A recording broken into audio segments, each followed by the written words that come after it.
Braidot, la secretaria académica, la licenciada Natalia González, al equipo de Dirección de Ingeniería Industrial, conformado por el ingeniero Miguel Venegas, el ingeniero Marcelo Fernández y el doctor ingeniero Jorge Camblón, con quienes hemos organizado este ciclo. Seguidamente paso la palabra al doctor ingeniero Jorge Camblón para la apertura formal. Bien, buenas tardes.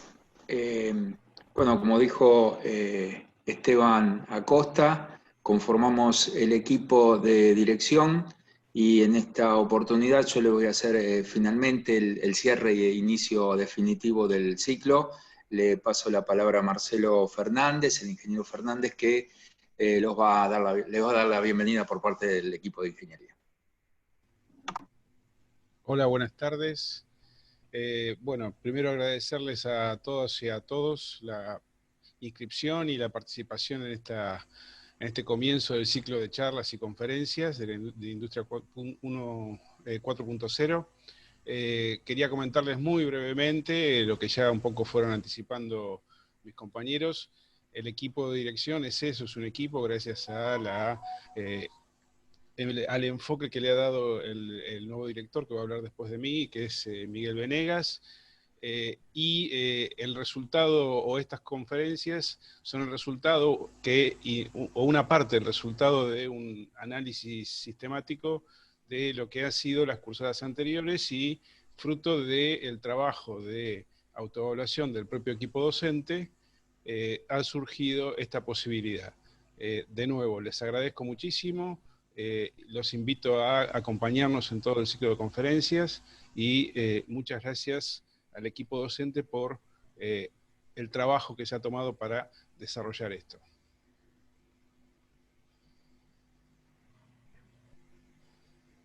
Muchas gracias, Marcelo. Paso entonces la palabra al ingeniero Miguel Venegas.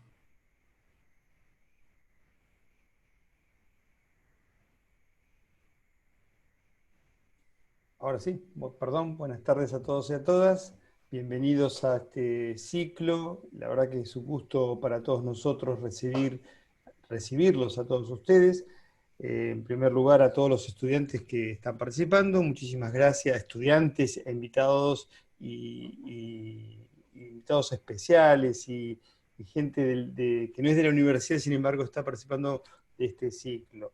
En segundo lugar, quisiera agradecer al equipo docente, a Esteban y a Gustavo, porque la verdad, esto podrían no haber hecho nada, sin embargo se han puesto esta tarea titánica, este nuevo desafío de pensar en cómo mejorar y en cómo avanzar, y esto también es parte del desafío de 4.0, ¿no? Estar inquieto, estar atento a una nueva mirada. El gran desafío como carrera es pensar qué profesionales formamos. Aquí hay muchos estudiantes que están próximos a recibirse, o cerquita ya seguramente en los próximos meses, y me parece que es una apuesta muy interesante pensar que estos estudiantes van a tener que trabajar y van a tener que desarrollar su carrera profesional en el medio de esta nueva ola de innovación, y pensar que ellos van a ser los encargados de llevar adelante esa transformación digital de las empresas en Argentina y en el mundo, pero esperamos que ese sea el despegue para nuestra Argentina. Así que la verdad que nosotros nos sentimos con mucho orgullo por lo que está haciendo el equipo docente. Queremos agradecer a los panelistas que ya están presentes y están participando de la reunión, y agradecer también a las autoridades, al decano y a la secretaria académica, que nos permiten hacer con libertad y estas cosas que hacemos, que junto con el equipo docente son porque tenemos la libertad de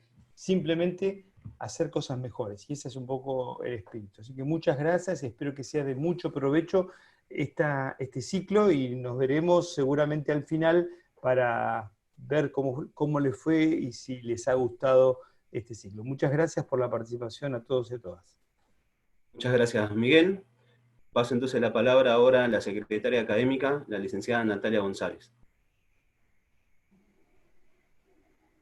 Hola, buenas tardes a todos y a todas. Gracias por esta invitación. En primer lugar, bueno, quería señalar que celebro esta iniciativa. La verdad que es una gran alegría, tanto el equipo de dirección de carrera de Ingeniería Industrial como los docentes de la asignatura, Esteban y Gustavo, sé del compromiso que tienen con la formación docente y para mejorar, ¿no?, las asignaturas y la carrera en su conjunto, así que celebro esta iniciativa. Además de estar atravesando una pandemia, nosotros sabemos que también estamos, digamos, atravesando una transformación productiva, digamos, mediada por la tecnología, y es de eso de lo que habla la industria 4.0. Big Data, sistemas ERP, impresión 3D, un poco cada una de las conferencias que se armaron para esta ocasión. Y me parece muy relevante, digamos, que estos temas estén en la agenda, no solo de la discusión de las empresas y de la industria argentina, sino también para nuestro estudiantado. Creo que uno de los grandes desafíos de la industria 4.0 es contar con ese recurso humano, con ese personal que pueda, digamos, desarrollar y tener el conocimiento de estas experiencias. Entonces, que desde una carrera del Instituto de Industria y de la universidad se impulsen estas actividades son para estar bien orgullosos, que un conjunto de personas se reúnan para organizar estas actividades, me da mucha alegría porque además esto impacta en el perfil profesional de nuestros egresadas y de nuestras egresadas, así que no tengo más que felicitarlos por esta iniciativa y que disfruten de los diversos encuentros que nos proponen. Muchas gracias. Muchas gracias, Natalia. Paso ahora la palabra al decano del Instituto de Industria, el ingeniero Néstor Braidot. Bien, buenas tardes a todas y todos. Voy a contar una infidencia. A mí me mandaron un programa que dice que yo empiezo a hablar a las 18:15, son las 18:14, y Esteban Acosta lo lleva al segundo, y que tengo que dejar de hablar a las 18:18, cosa que voy a hacer. Es más, te voy a ahorrar un par de minutos, Esteban. No hay problema.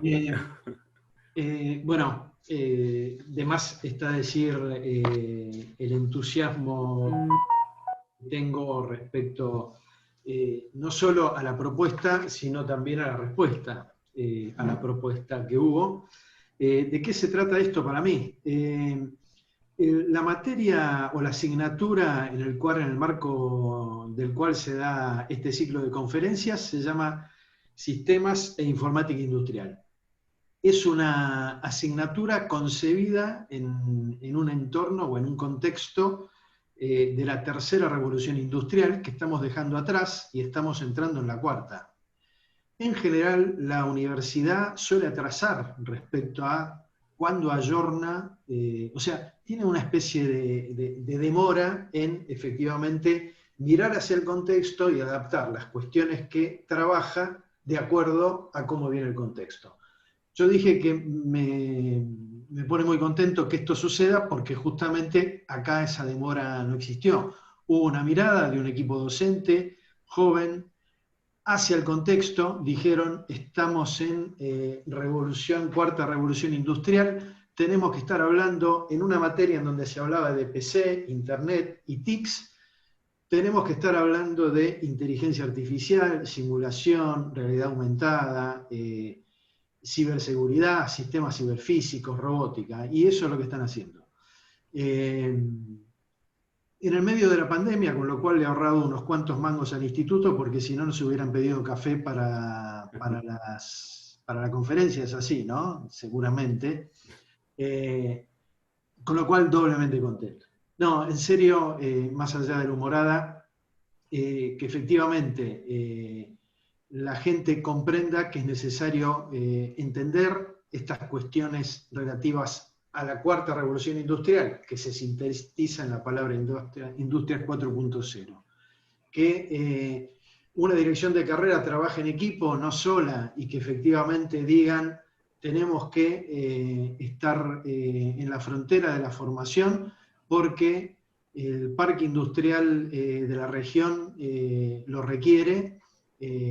Es doblemente estimulante, digamos, que estas cosas sucedan, y obviamente descuento con la convocatoria que ha tenido este ciclo de conferencias, que efectivamente va a tener lo que ustedes buscan, que es impacto en los estudiantes, impacto en quienes se acercan a la universidad para entender algo que es necesario para recorrer el camino de los próximos años en el desarrollo de la región, para promover el trabajo, que es la forma digna de incluir a la mayor cantidad de gente posible.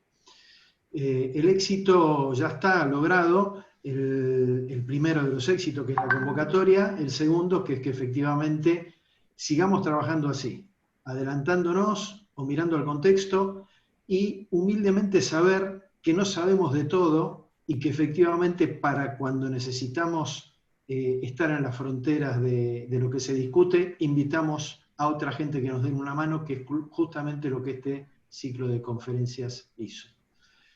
Éxitos entonces en esta segunda parte, que es apropiarnos de un tema y seguirlo trabajando. No me extiendo acá, pero queda claro que los equipos lo están trabajando en más de una materia y en más de un proyecto de investigación. Suerte entonces y que sea de provecho para todos. 18 y 18, Esteban, ¿eh? Sí, sí, justo, 18 y 18, muy bien. Perdón, Jorge. Bien, bueno, si el decano comentó una infidencia, creo que me habilita a comentar a mí otra.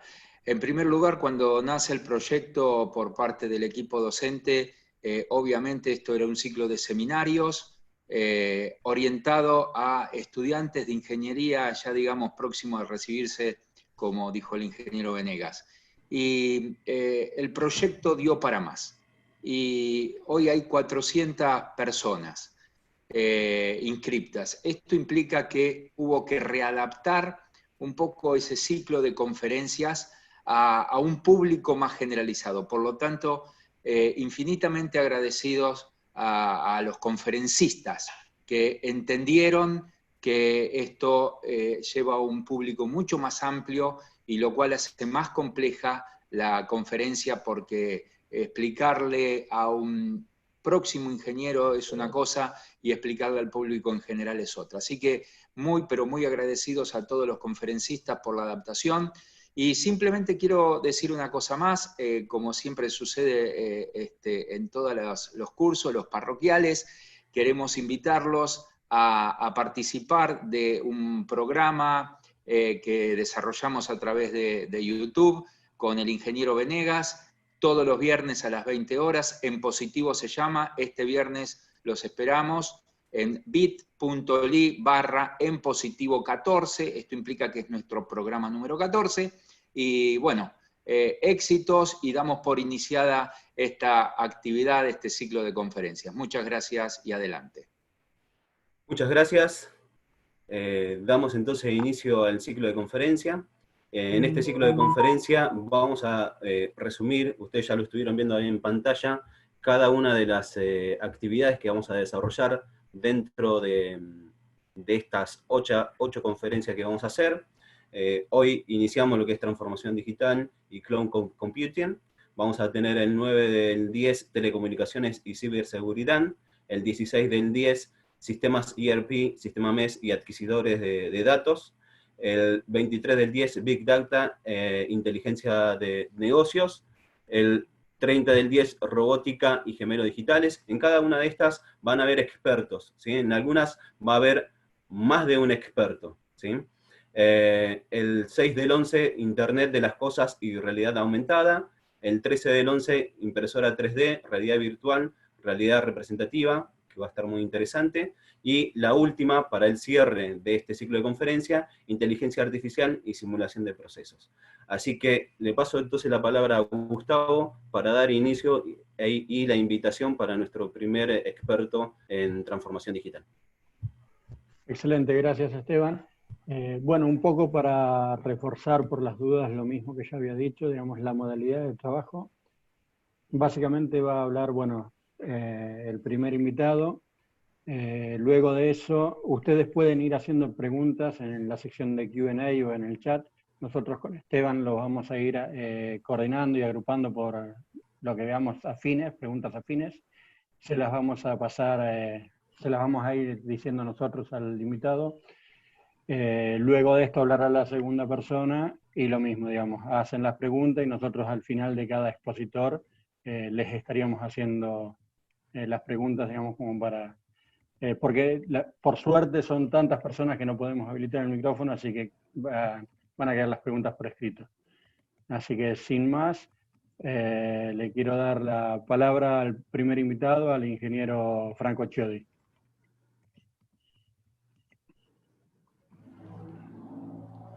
Bueno, buenas tardes.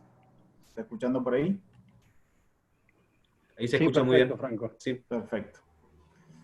Bien, primero agradecer la invitación, digamos, de Esteban y del equipo del Instituto de Industria, del cual por muchos años he sido parte, así que bueno, es una alegría poder estar participando en este espacio.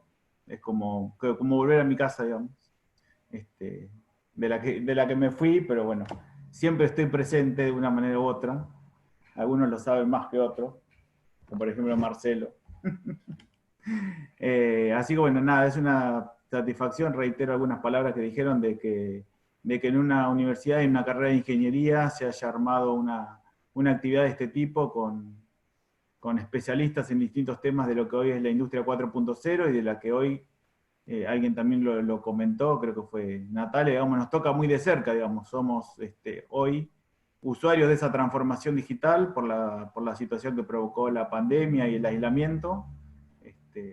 Aceleradamente nos incorporamos a esta transformación digital por, digamos, necesitarla para nuestro desarrollo profesional y nuestra vida personal, así que era reiterar este agradecimiento y felicitarlos por la iniciativa y por la convocatoria, digamos, que no lo voy a negar, fue un poco intimidante cuando iban subiendo los números. Ayer superamos los 400 inscriptos, así que no es menor una convocatoria de este volumen para una actividad de este tipo.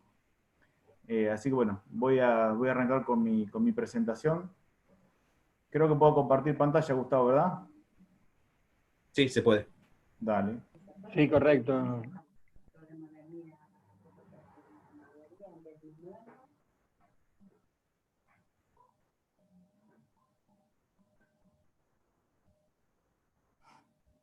¿Estamos ahí en la primera?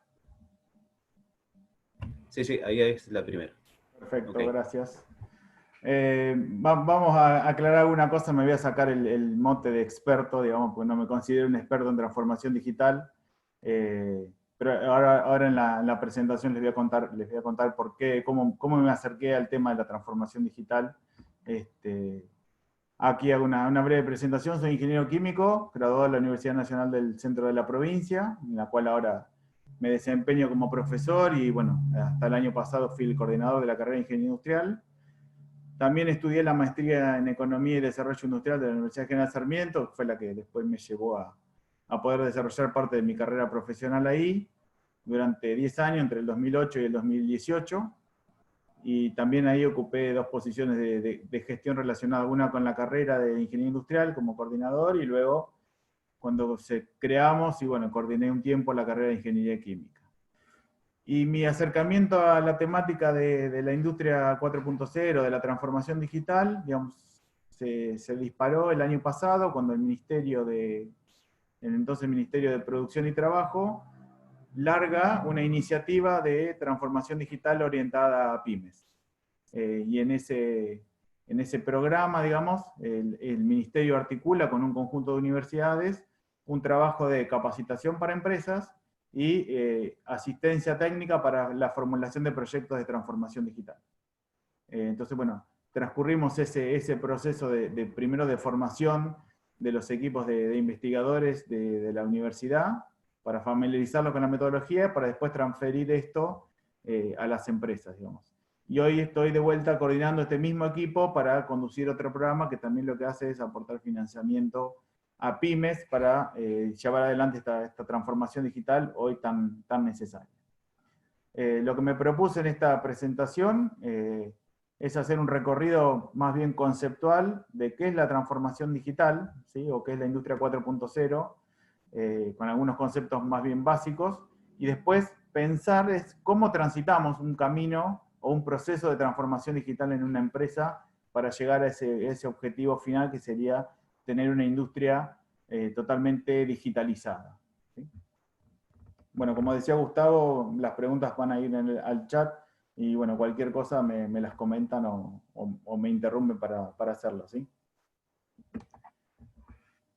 Esto creo que varios de ustedes lo están mencionando, digamos, hoy estamos en esta cuarta revolución industrial, pero bueno, esta cuarta viene en un camino de otras tres que la precedieron, ¿sí? Donde la primera revolución industrial fue la mecanización y el uso del vapor, ¿sí? Allá hace ya muchos años, ¿sí? Al principio del siglo pasado empezamos con la producción en masa, la línea de montaje, la electricidad, la denominada segunda revolución, ¿sí? Y ya sobre los años 60, 70 aparece la electrónica, los sistemas de tecnología de información y la automatización, ¿sí? Pero hoy aparece esta cuarta revolución, ¿sí? Que digamos, toma mucho de la tercera, ¿sí? Porque mucho de lo que vamos a trabajar en la industria 4.0 es la cuestión de la automatización de procesos, ¿sí? Pero acá se le agrega la conectividad, ¿sí? Creo que acá, fíjense que, digamos, se pone en valor la información, ¿sí? En vez de la energía como fuente de diferenciación en la industria. Ahí hablamos de sistemas físicos cibernéticos, ¿sí? Creo que la palabra clave en el campo de la industria 4.0 es la conectividad, ¿sí? La conectividad entre el mundo físico real y el mundo digital de la información y la toma de decisiones. Acá algunos conceptos tomados de la Academia Alemana de Ciencia y Tecnología, de qué es lo que entiende por industria 4.0, es una de las referencias que podemos tomar, ¿sí? La industria 4.0 es un nuevo modo de organizar los procesos de producción, ¿sí?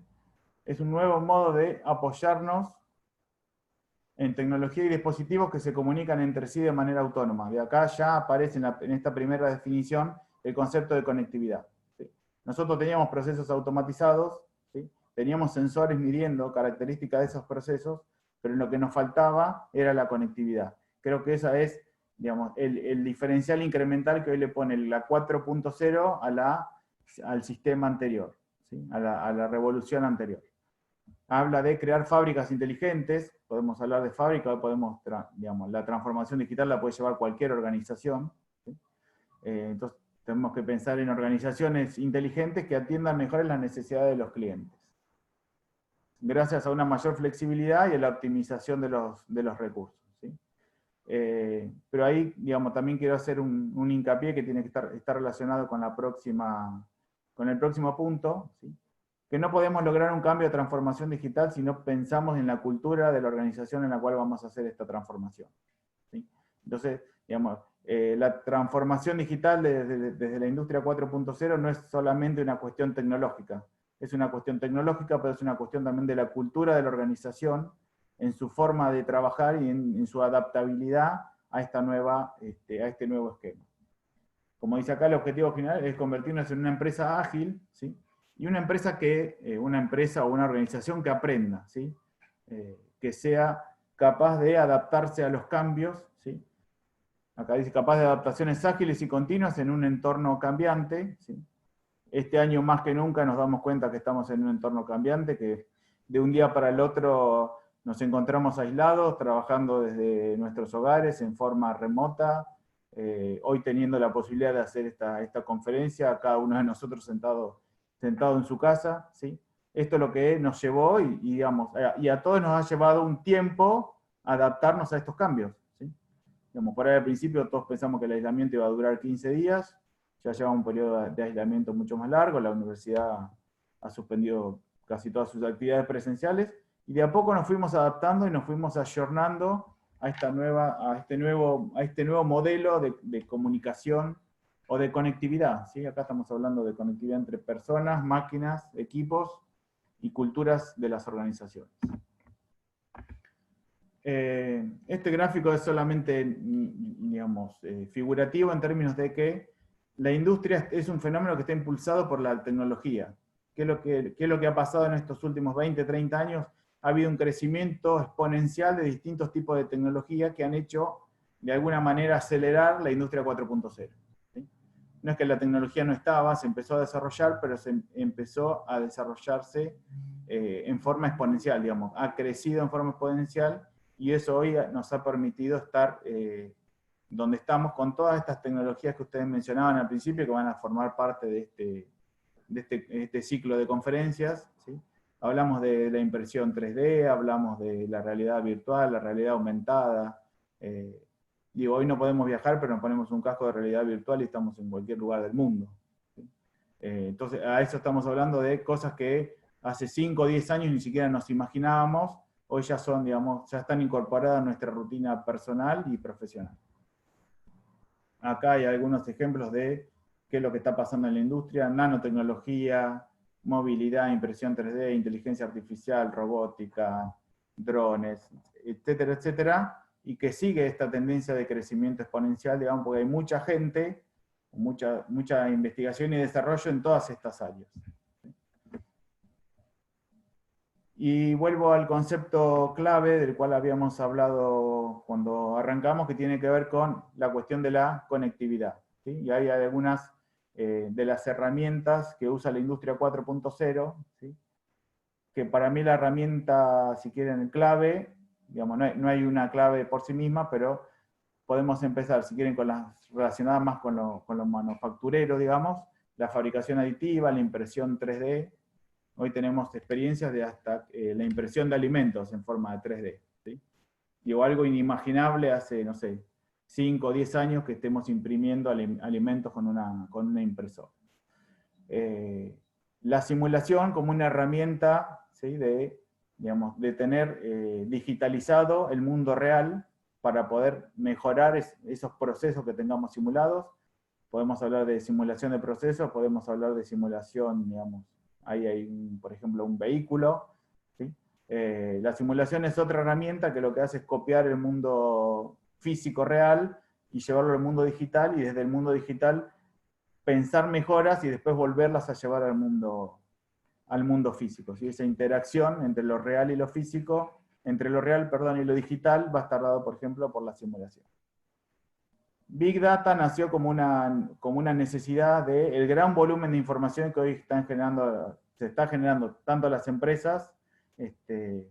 Entonces necesitamos mayor capacidad de análisis de ese gran conjunto de información, y aparece la ciencia de datos o el Big Data como una forma de, digamos, poder darle valor a esa información. ¿Sí? Creo que lo decía hoy al principio cuando arrancábamos con la presentación. Cuando hablamos de cuarta revolución industrial, hablamos que el eje del valor está puesto en la información. ¿Sí? El Big Data es una de las herramientas que le da valor a esa información en términos de, primero, de análisis, ¿sí? Y eventualmente con alguna otra herramienta, no sé si está acá, pero por ejemplo la inteligencia artificial, ¿sí? Es la que le puede permitir a un sistema aprender por sí mismo y aprender a tomar decisiones por sí mismo, en forma autónoma. ¿Sí? Pero bueno, un sistema de inteligencia artificial también tiene que ser entrenado, ¿sí? A partir de determinados comportamientos para que tome decisiones por sí mismo. Después nos metemos con el Internet de las Cosas. ¿Sí? Acá hace foco en el Internet industrial, ¿sí? Es decir, el IoT, o el IoT, como muchos lo conocemos.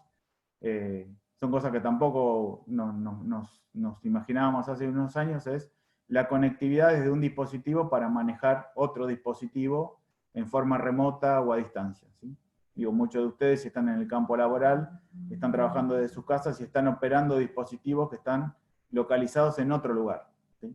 Entonces la Internet de las Cosas nos permite eso. Los robots autónomos como otra herramienta del sector productivo o manufacturero. En algunas industrias tienen más uso que en otras, pero bueno, progresivamente las industrias se van acercando al uso de robots, lo van incorporando con mayor, digamos, asiduidad. Y todo esto lo tenemos que ver en un marco de, por ejemplo, ciberseguridad.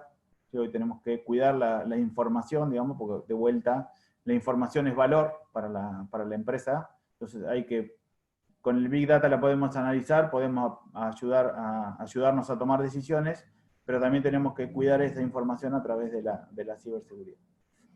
Y bueno, y aparecen otras tecnologías como computación en la nube, que bueno, hoy vamos a tener un experto que va a hablar de eso en la segunda parte de hoy.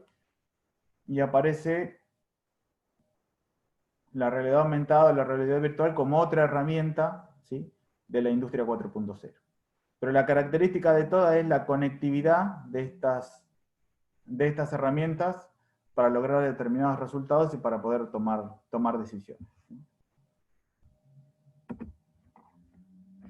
Y ahí vuelve a aparecer la palabra conectividad, porque lo que hace la industria 4.0 básicamente es conectar datos, personas y procesos, ¿sí?, para mejor toma de decisiones. Sé que alguno de ustedes, está trabajando en el campo industrial y lo está haciendo desde su casa, y desde su casa recibe la información para poder tomar decisiones sobre un sistema productivo en el cual hoy no está físicamente ahí, ¿sí? Eso es lo que nos permite la industria 4.0. En términos materiales necesitamos conectividad en términos de comunicación vía internet o vía algún otro dispositivo o conectividad, pero también necesitamos medición sobre los procesos, ¿sí? Entonces ahí aparecen, por ejemplo, mantenimiento remoto, control y automatización, localización y tracking, ¿sí? Y aparece otro actor del sistema productivo que no lo teníamos tan incorporado, que hoy siempre fueron, pero hoy más los tenemos cerca, son los clientes, ¿sí? Hoy recibimos permanentemente el requerimiento del cliente y nos estamos acercando a una estrategia de alta customización. Estamos haciendo un producto casi según el requerimiento del cliente, ¿sí? Hoy el cliente es más exigente y esta conectividad nos permite acercarnos más al cliente, saber qué es lo que quiere y poder brindarle un producto o un servicio a medida de esas necesidades, ¿sí? Pero este acercamiento del cliente al proceso o a la empresa también nos lo facilita la conectividad, ¿sí? Hoy nosotros nos conectamos con un cliente por redes sociales, por nuestras páginas web, por un WhatsApp corporativo, ¿sí? Se han aumentado los canales de comunicación y de interacción con ese cliente. Porque al cliente lo queremos en la etapa de diseño de producto, pero también lo queremos medir en la etapa de satisfacción y lo queremos atender en una etapa de postventa o de garantía de nuestros productos o de ofrecerle nuevos productos, ¿sí? Entonces hoy tenemos más cerca a ese cliente que forma parte de esta conexión entre gente, personas y procesos. Un tema, si quieren, clave de esta conectividad de la industria 4.0 es la integración, tanto vertical como horizontal, ¿sí? Acá cuando hablamos de integración estamos hablando, en caso de la vertical, que todos los elementos de la cadena de valor estén integrados o articulados. Estamos pensando desde una fase de diseño de producto hasta el cliente final. Mientras que la integración horizontal se puede dar en diferentes agentes que pueden complementarse para conseguir un modelo más flexible y descentralizado. Y acá hay un ejemplo, ¿sí?, de una integración vertical. Estamos en una fabricación de un vehículo, donde estamos hablando desde la etapa de diseño, luego la etapa de elaboración, ¿sí? En general sabemos que una fabricación de un vehículo consiste en un montaje, ¿sí? Entonces, bueno, ese montaje hay que conseguir o diseñar todas las partes que lo van a componer, y acá aparecen algunos sistemas como la impresión 3D, la robótica, pero todo eso se tiene que dar en un marco de conectividad, ¿sí?, o de integración. Lo que queremos es maximizar flexibilidad y maximizar rendimiento, ¿sí?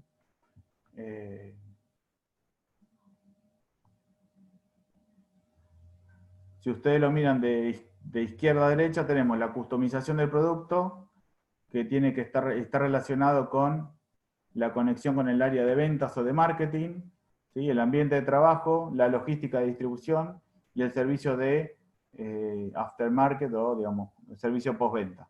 Todo eso tiene que estar integrado verticalmente y todo eso tiene que estar comunicado, digamos, verticalmente entre todos los elementos que lo componen.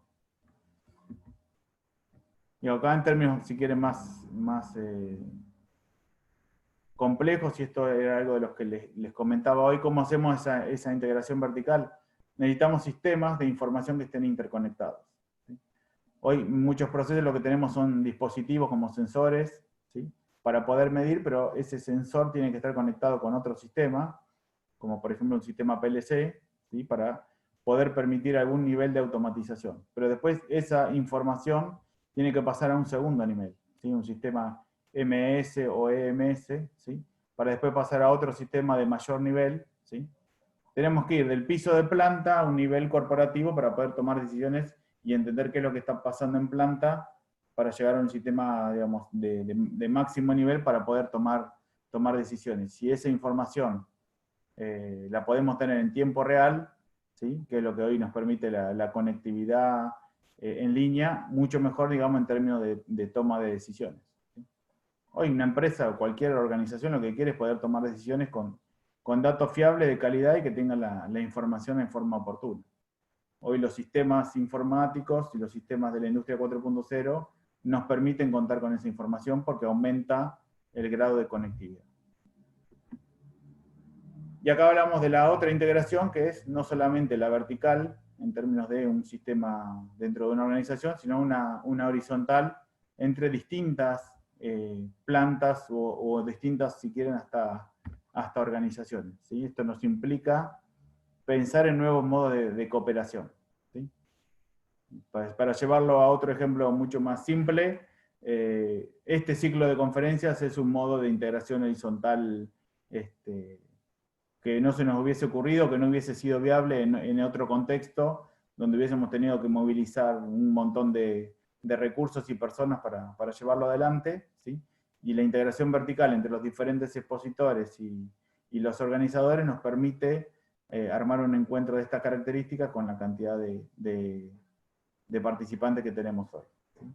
Entonces acá aparece, dice que, digamos, a modo de reflexión, aparecerán nuevos modelos de cooperación que aprovechan las capacidades de producción disponibles, digamos, la menciono como desocupadas, más cercanas al cliente, optimizando el aprovechamiento energético y el servicio al cliente. ¿Sí? Bien, esto sigue la misma reflexión, esto que decía hace un rato, nuevamente la integración y interacción con los clientes a través del IoT o de las redes sociales, para mejorar productos o prever demanda, grandes redes de partners de productos y servicios complementarios. Y creo que hay una reflexión que me parece, de todas estas, creo que la más interesante es un cambio en los modelos de negocio. ¿Sí? Ya determinados negocios van a cambiar su modelo de negocio por esta estrategia de digitalización o de transformación digital. ¿Sí? Antes un negocio que era solamente local o regional, hoy se transforma en un negocio casi internacional a través de un correo o una logística. ¿Sí? Entonces, digamos, ciertas barreras geográficas se borran, ¿sí? O se difunden, y tenemos que, las empresas, las organizaciones en su conjunto tienen que empezar a pensar nuevos modelos de negocio, o cómo repensar su propio modelo de negocio. ¿Sí? Y bueno, hay cuestiones que tienen que ver con la propiedad intelectual, o la propiedad de la información, que si quieren lo podemos asociar con la ciberseguridad o la seguridad de los datos que las compañías tienen. Bien, y acá tenemos el caso extremo, digamos, de una integración horizontal y vertical en su conjunto, digamos, que muchas empresas, digamos, y acá lo señala, ofrecen un montón de software para distintas funciones, y después lo que hay que hacer es también que esos sistemas interactúen entre sí. Y ese es otro desafío que hoy tiene la industria, de desarrollar interlocutores entre diferentes sistemas, digamos, para llegar a tener la información que necesitamos en el momento que la necesitamos, y para poder accionar sobre un proceso productivo. Acá aparece un término de algunas cuestiones que ya vimos, que le llama palancas tecnológicas, y las agrupa en tres categorías.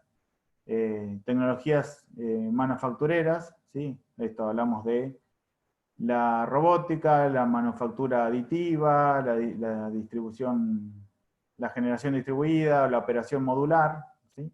Las tecnologías de conectividad, ¿sí? Sensores avanzados, sensores, operaciones controladas en forma remota, ¿sí? Máquinas inteligentes, y por último, las, si quieren, más intangibles, que tienen que ver con el Big Data y la computación, que es primero la infraestructura digital, y después la computación en la nube, la virtualización industrial, la inteligencia artificial, ¿sí?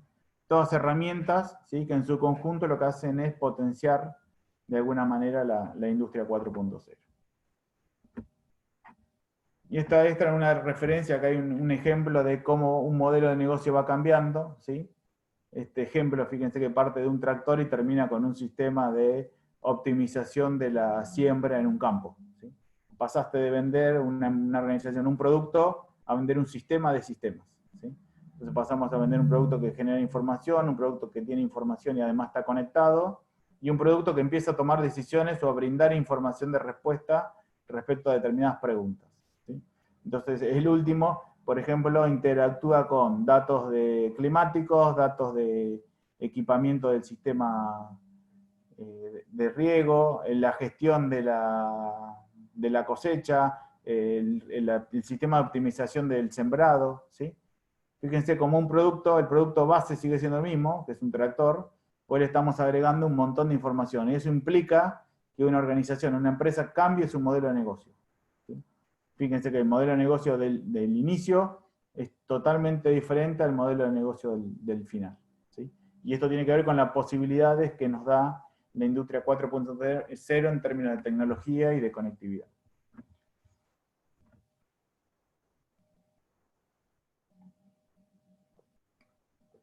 La pregunta es, en algunos casos nos puede parecer esto lejano, es cómo transitamos un proceso de transformación digital hacia la industria 4.0. Lo podemos pensar, y yo lo pensaría, que siempre lo tenemos que abordar en etapas o en fases, ¿sí? Este es solo una referencia, digamos, hay muchas. Acá lo plantea en una escalera, si quieren, de 6 etapas, ¿sí? Donde las primeras 2 tienen que ver con la digitalización, ¿sí? Y las últimas 4, o las otras 4, con la cuestión de ya la industria 4.0, y lo que ven acá es que vamos agregándole valor, ¿sí?, a nuestro proceso. Las primeras 2, si quieren, computerización y conectividad, tienen que ver con generar la infraestructura básica para poder adaptarnos a esta industria 4.0.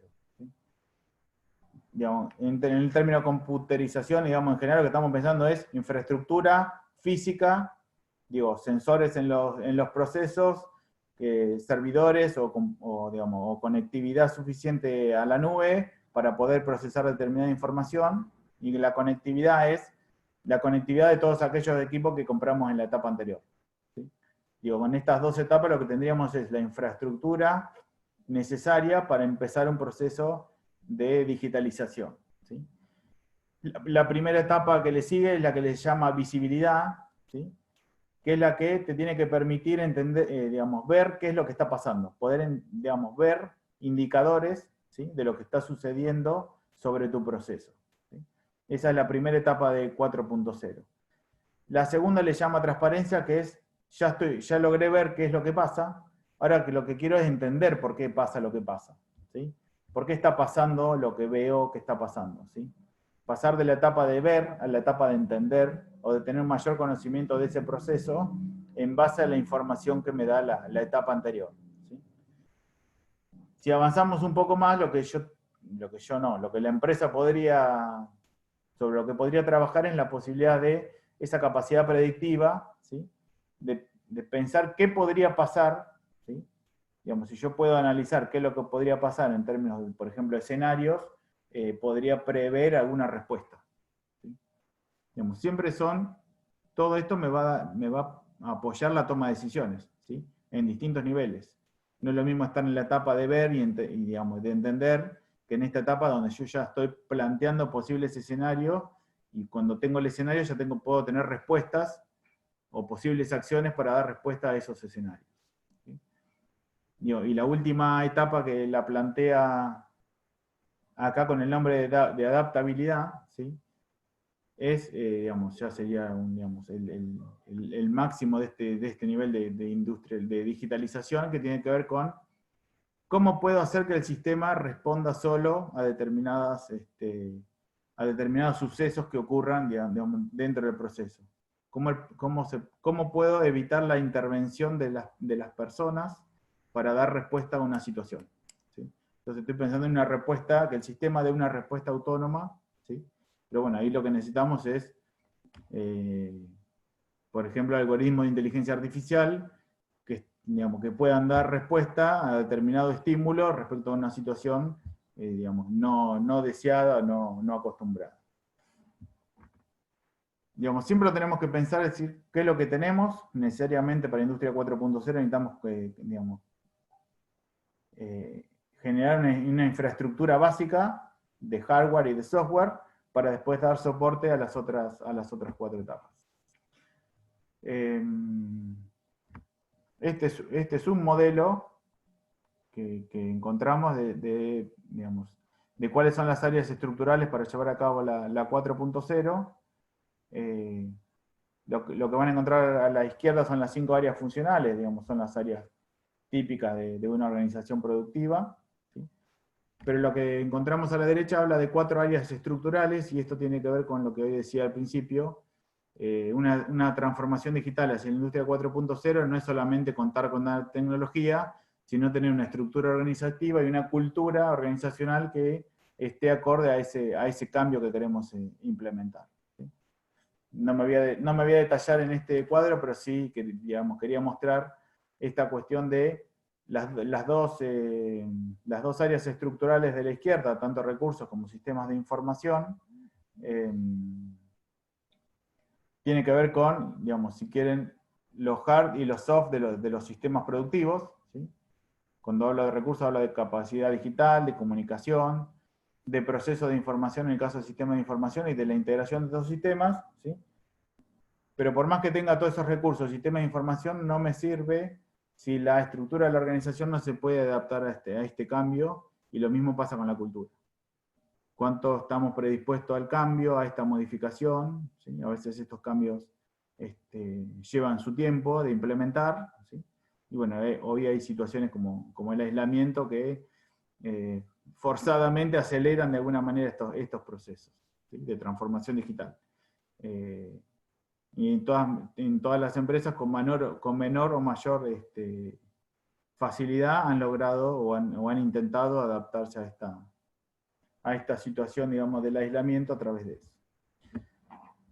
Y ya para ir cerrando y como una reflexión, si quieren, a modo personal, creo que ahora me pongo en el rol en el lado, si quieren, de la universidad, y vuelvo a decir que celebro esta iniciativa, digamos, porque nosotros, digo, la universidad tiene que formar profesionales que estén, digamos, primero conociendo esta tendencia hacia la transformación digital que está transcurriendo en todas las empresas, y por otro lado, digamos, tenemos que formar ingenieros o profesionales que estén acorde a la situación que estamos, en la que estamos. Por el otro lado, el gobierno o la gestión pública, digamos, lo que tiene que apoyar estas iniciativas de transformación digital es a través de políticas públicas, de infraestructura y de recursos de financiamiento, como hoy, por ejemplo, lo tiene a través de un programa de apoyo a la competitividad de transformación digital orientado a pymes, donde a través de un aporte no reembolsable las pymes pueden potenciar este proceso internamente, ¿sí? Y bueno, claramente las empresas son uno de los actores principales de esta triple hélice, porque son ellas las que van a implementar esta transformación digital, y son ellas las que van a hacer, digamos, estas prácticas, y las que van a interactuar con el resto del sistema para mostrar esta experiencia y para poder crecer y tener sustentabilidad a largo plazo. Muy bien, les agradezco el tiempo, no sé qué tiempo estamos, estoy sin reloj. Perfecto, estamos más o menos en tiempo, lo que habíamos Muy dicho, bien. 19 horas, la verdad que estamos hecho un relojito. Gracias. Tanto la apertura como la... Muchas gracias a vos, Franco. tenemos acá un par de preguntas. Algunas preguntas las voy a concentrar yo, que fueron directamente en el chat, y otras preguntas las tiene ahí Gustavo. Vamos a hacer un ida y vuelta de estas preguntas. Algunas lo voy a responder yo rápidamente, o te voy a decir, se responde rápidamente. Había preguntado, en el caso de Federico Vicente, si las tecnologías de captura de datos, ¿sí?, como el RFID, y el control, digamos, por imágenes, no están dentro de lo que es la industria 4.0. Digamos, ahí, si querés, lo respondo yo rápidamente. Digamos que, en realidad, dentro de lo que es la industria 4.0, aparecen más tecnologías de los que aparecen, o de los que mencionó recién Franco, ¿sí? Todas esas tecnologías que generalmente avanzaron hasta independientemente en algunos lugares, lo que hizo la industria 4.0 es ponerlo dentro del mismo paraguas. Por esa razón es que, digamos, puede aparecer otras tecnologías que no están marcadas acá, pero forma parte de este cambio tecnológico, forma parte de lo que sería esa transformación digital, y solamente acá se mencionan aquellas tecnologías que son más representativas o más conocidas, digamos, dentro de este sistema. Así que bueno, finalizado eso, sí te hago ahí otra pregunta de Ángela María Vera, que pregunta lo siguiente, ¿no? Con los cambios de cultura de las organizaciones, ¿se están redefiniendo a un cambio en la cultura, educación de las personas o en la metodología de trabajo para las organizaciones?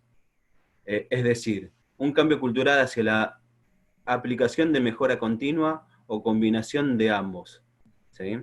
A ver.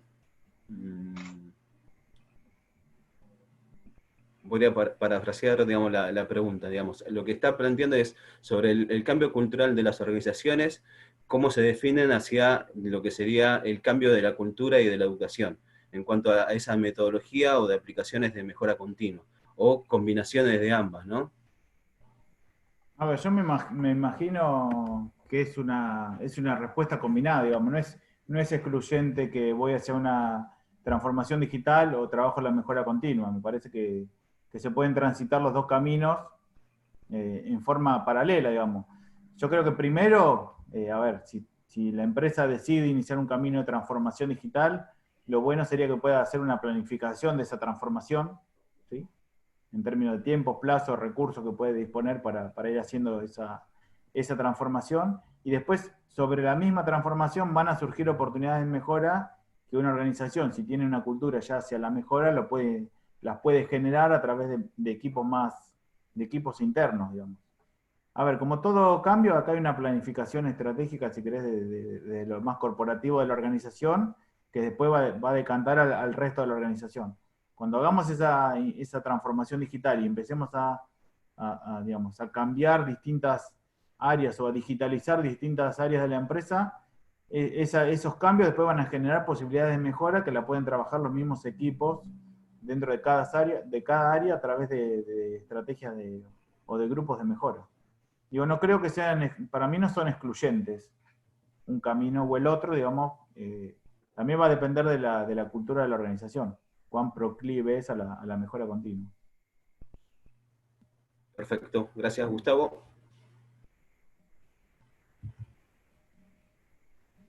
Perdón, ahora sí. Te paso pregunta de Agustín Pensotti. ¿Algún marco legal sobre el almacenamiento? Cuando hablaste de almacenamiento de datos, si hay algún marco legal al respecto. La verdad que no te sé decir ni por sí ni por no, digamos. Tal vez Marcelo después, cuando hable sobre almacenamiento en la nube, puede mencionar algo al respecto. Sí. Justo lo tenemos después de esto. Bien, también otra pregunta de Ángela. Cuando hablaste sobre los clientes y la conectividad, sí. ¿Qué pasa con las pymes? Que por lo que todos sabemos, en la Argentina son la mayoría, en las cuales la posibilidad de generar estos cambios tecnológicos son menores que una empresa multinacional, o el tiempo de cambio será mediano a largo plazo. ¿Hay alguna manera de que no queden fuera del mercado mientras realizan estos cambios?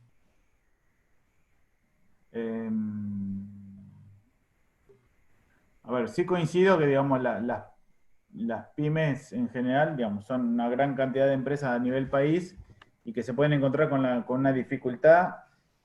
A veces la dificultad es en términos de recursos, digamos, digamos, poca capacidad a veces para reinvertir o meterse en un proceso de esto desde el punto de vista de los recursos, pero sí rescato la cuestión de la cultura. A veces la empresa puede invertir en recursos y no tiene una estructura o una cultura proclive a estos cambios.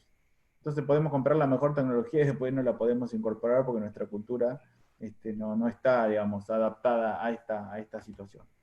Respecto a la pregunta de Ángela, puntualmente respecto de qué hacemos cuando estamos en este proceso, y en general las empresas conviven, digamos, en ese proceso entre un sistema, si querés, analógico y el pase a lo digital. Tiene que ser pensado desde la planificación, digamos, cómo hacer ese cambio sin que impacte en la actividad más rutinaria de la empresa. Digo, la empresa tiene que seguir produciendo, por más que esté trabajando, esté planificando, implementando una transformación digital. Correcto. Gustavo. Sí, acá Daniel Maestro Sabino, te aclaro, Franco, que Sí, es Gustavo. particular, digamos, más que nada porque está preguntando si hay alguna bibliografía, ya sea en inglés o en castellano, recomendada. Te aclaro esto de que es particular porque en el libro, digamos, en la universidad sé que hay 2 libros, pero Okay, al okay. ser particular no sabría decir. ¿Cómo se llama la persona? Daniel. Daniel, mira, por lo que estuve hoy, digamos, en función de esta presentación me puse a buscar un poco. Hay información de Industria 4.0 a nivel, así, si querés, a nivel más general de qué es la Industria 4.0. Encontré algunos informes de consultoras como PricewaterhouseCoopers y Deloitte. Tenía un videito para pasar de Deloitte hoy, pero se decía muy largo, estaba en inglés, no estaba subtitulado. Pero son pequeños textos, digamos, pequeños documentos sintéticos que mostraban algunas cosas también interesantes que yo opté por no profundizar, que es el impacto económico de todas estas implementaciones. Es decir, bueno, cuánto ahorro me va a generar implementar un determinado sistema en una organización. Eso también es interesante. Pero sí, te recomiendo algún documento por ejemplo, de Deloitte, o de alguna otra consultora de esas características que hace una conceptualización bastante, digamos, sencilla y amigable de Industria 4.0. Ya después creo que si uno quiere ahondar se tiene que meter en las metodologías o los métodos o las técnicas específicas, con mayor nivel de profundidad técnica, pero para alguna generalidad yo creo que hay material en la red recomendable. Si quieren después les puedo compartir alguno para que le compartan a los Sí, asistentes. de hecho nos puedes mandar un correo electrónico, nos pueden escribir también, y nos pueden escribir también en las redes sociales, y nosotros les podemos pasar desde la cátedra algunas bibliografías asociadas a lo que es Industria 4.0. La verdad que estamos teniendo muchas preguntas, estamos contentos por la cantidad, no tenemos mucho tiempo. Voy a hacer algunas 2 preguntas más, si querés una yo y otra Gustavo, y todas las otras preguntas las pueden hacer, las podemos tener, lo vamos a registrar, y se las podemos responder, digamos, después, ¿sí? En función de cómo sea, a las 20 horas estamos finalizando, y si no, digamos, por correo electrónico podemos responder esas preguntas, ¿sí? Aquí, digamos, Ricardo Gatica pregunta sobre cómo afectaría las normas ISO en este esquema. Por ejemplo, ¿tendrá sentido a futuro hablar de ISO 9001, de calidad centrada en el cliente? Digamos, y ya que está también dentro de esa misma pregunta, es si esa integración vertical incluye todo el ciclo de vida del producto. Bien, vamos por la segunda, que es más fácil. Sí, la integración vertical te va a incluir todo el ciclo de vida del producto. Y vamos por la primera. Yo creo que las normas ISO, las normas ISO en general, 9000, 14000 o de seguridad, van a seguir existiendo, van a seguir siendo parte de la organización. Quizás, y ya es una tendencia, vamos a ir hacia sistemas de gestión integrados, ¿sí? La misma lógica que tiene la Industria 4.0 de conectividad e integración la van a tener las ISO. Ya la mirada no va a ser solo de calidad, o solo de medio ambiente, o solo de seguridad, sino que van a tener un sistema de gestión integral que te mira todo en forma conjunta, ¿sí? Digamos, partimos de distintas herramientas, calidad, medio ambiente, seguridad, gestión de... Bueno, hay otro conjunto de normas ISO, pero yo creo que eso va a decantar en un único sistema de gestión. Lo mismo que le pasa digamos, lo que le pasó a la 4.0, que ya estaban muchas de las tecnologías disponibles, lo que hizo fue agruparla, y ese agrupamiento o esa integración lo que hizo es potenciarla, ¿sí? Lo mismo va a pasar con normativas como las ISO. Vamos a ir hacia eso, y las ISO van a formar parte, si querés, de una transformación digital, porque no tiene que ver más con lo de hardware y software, sino que tiene que ver más con la estructura y la cultura que le vas a dar a la organización a través de un sistema como un sistema normativo ISO. Perfecto. Gustavo.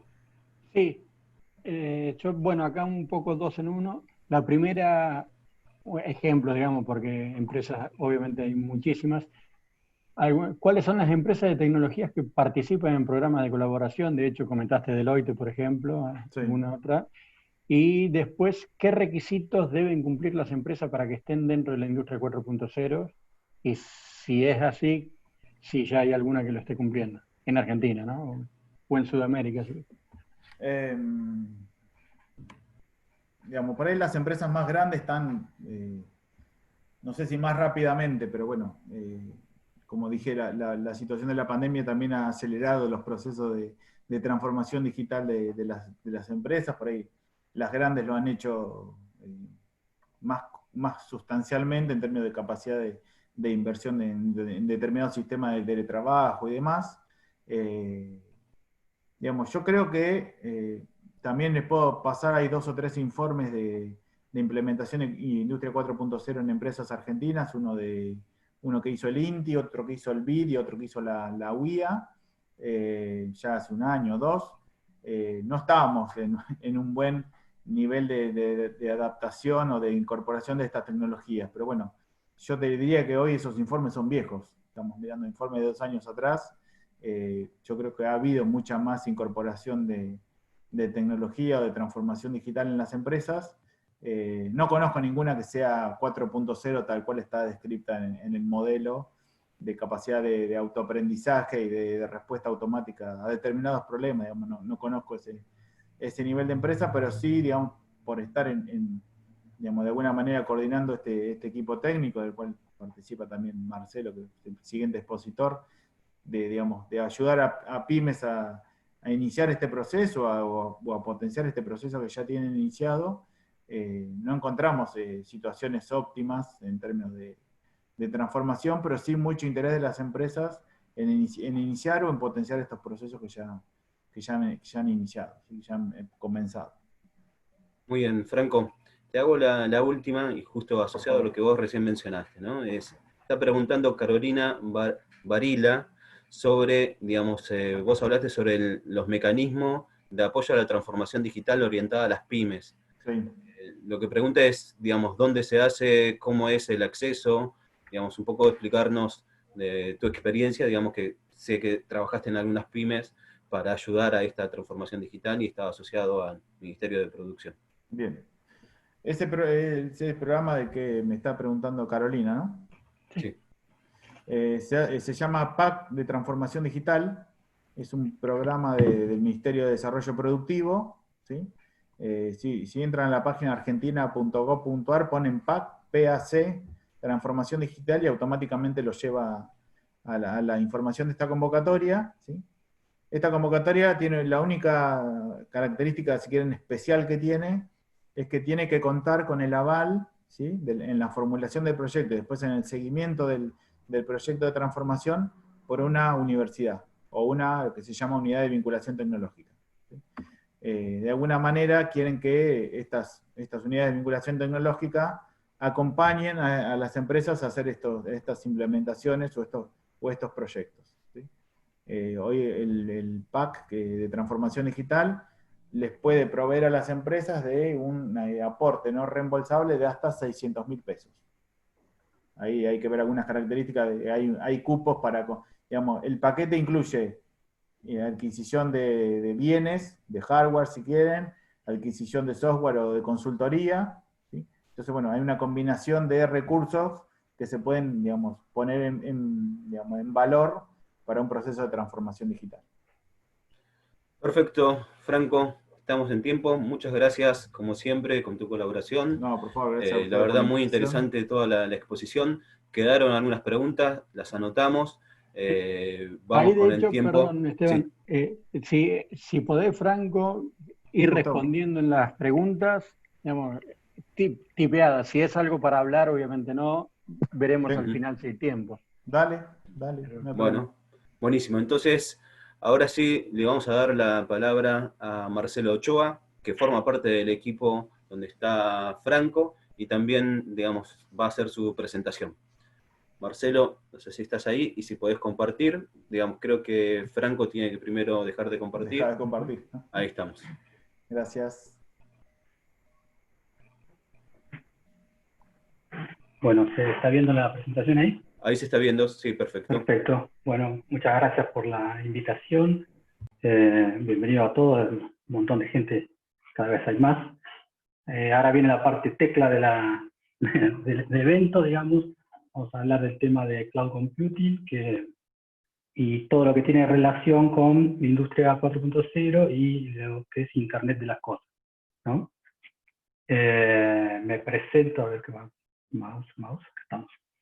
Yo trabajo en la Facultad de Exactas, acá en Tandil, en la parte de la dirección TIC, y tengo experiencia, digamos, desde que veníamos de los disquetes de 5 1/4 en adelante, digamos, vengo viviendo toda la transformación digital y toda la incorporación de la nueva tecnología, ¿no? a la industria, a la facultad, a la vida de la casa, a la vida de todos nosotros, ¿no? Estoy en el programa de Oracle Ice Member, o sea, originalmente empecé trabajando mucho con la parte de base de datos y Oracle, y ahí empecé toda mi experiencia, digamos, en el área de ingeniería, ¿no? Y bueno, experiencias varias, hasta con proyectos open source, que lo hago en mi tiempo libre, ¿no? Y eso me hace una retroalimentación para seguir trabajando con la comunidad. Bien.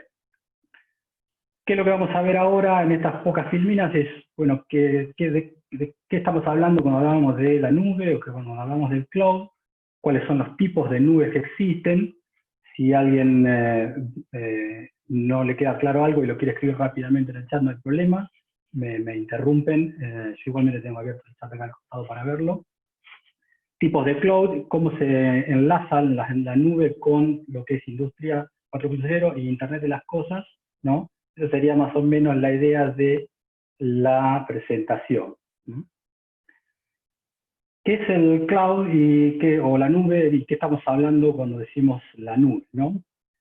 La nube es un concepto que aparece hace unos años atrás, donde lo que trata de sintetizar es, bueno, se le pone el nombre de nube porque es algo que no podemos tocar, generalmente, es algo que está lejano a nosotros y no lo podemos ver, ¿no?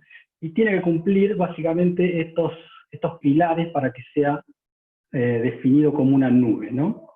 Primero tiene que ser un servicio por demanda, o sea, si yo necesito algo desde el punto de vista computacional, algo para procesar, algo para poner en internet, algo para recibir los datos que yo le estoy enviando, solamente tiene que ser un clic, ponerlo en funcionamiento, y eso es lo que se conoce como servicio por demanda. Y también asociado a eso está el concepto de pago por el servicio o pago directamente por lo que estoy consumiendo, ¿no? Eso es un modelo de negocio nuevo que a nosotros realmente, si bien lo que es costos en la nube, siempre estamos hablando de dólares, termina siendo mucho más barato que la adquisición del hardware, ¿no?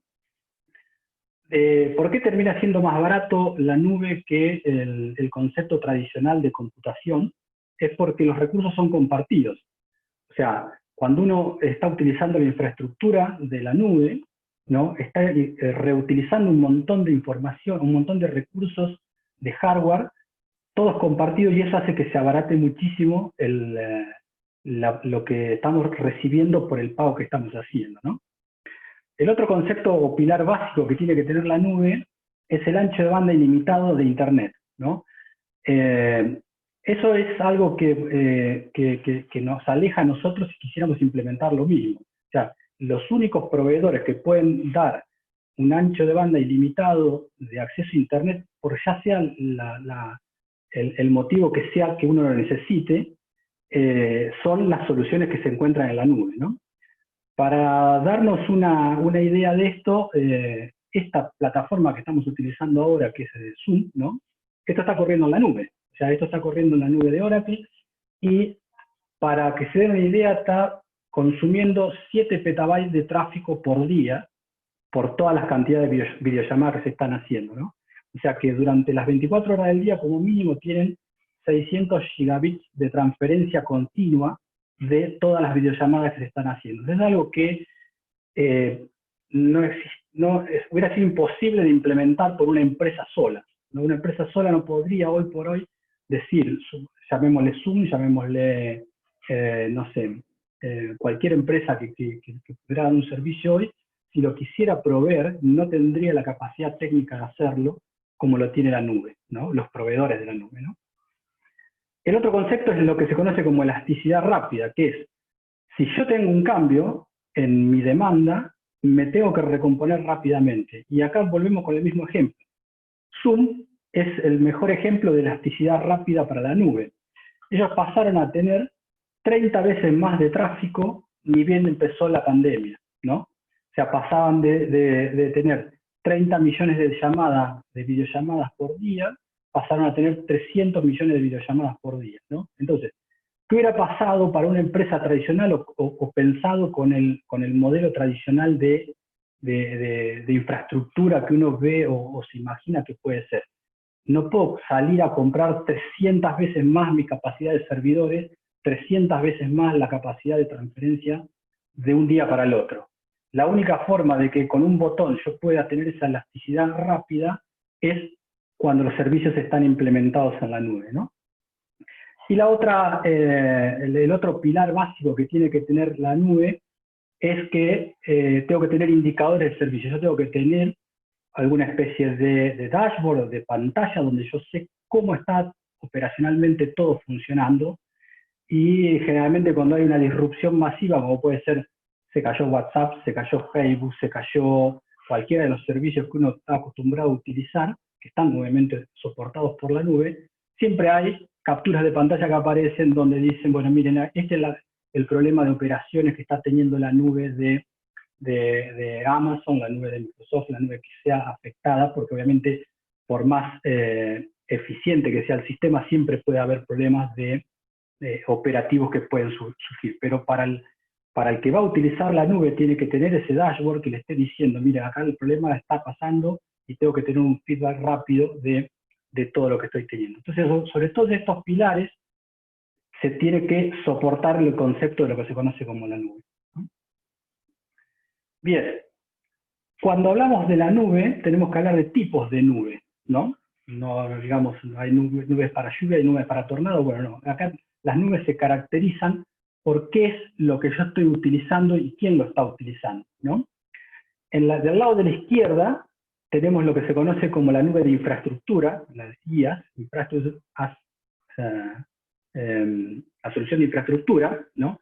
Y generalmente el que está utilizando este tipo de nube es el profesional de tecnología, porque lo que estoy haciendo es contratando hardware, pagándolo por lo que voy a utilizar, ¿no? Es como que si yo quisiera comprar un servidor, en vez de traérmelo a mi casa y empezar a utilizarlo, directamente pago y lo empiezo a utilizar en la nube, ¿no?